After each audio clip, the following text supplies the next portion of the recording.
Good day! Ang video na to ay complete guide para sa mga first time mag-withdraw sa ATM. At dahil special kayo, sa dulo, meron pa mga interesting video na siguradong magugustuhan nyo. Let's start! Makikita nyo na nasa BPI ATM machine ako. Pero tandaan nyo na pwede rin kayong mag-withdraw gamit ang inyong ATM card kahit pa sa ibang bank ng ATM machine. Nga lang may fee. So, dito sa may ATM machine, makikita mo yung pagpapasukan mo ng ATM card. Sa pagpasok ng ATM card, make sure nasa unahan yung smart chip. Then, mababasa nyo dito sa may monitor, please wait, your transaction is being processed. Then, lalabas yung enter your PIN. Dito sa may baba ng monitor, makikita nyo itong keyboard ng number. I-enter nyo lang ang inyong PIN.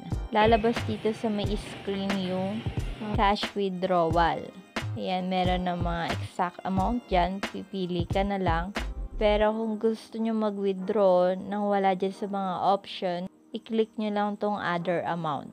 Well, kung hindi nyo alam kung magkano ba yung laman ng inyong ATM, pwede nyo i-view yung balance.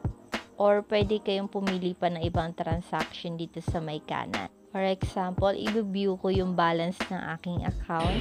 Then here, makikita nyo na ang inyong account balance. Do you want to do another transaction? Click nyo yung yes dahil mag-withdraw tayo today. I-enter nyo lang dito sa may baba ang inyong PIN. And babalik ulit tayo dito sa may options. Mag-withdraw ako ng 5,000.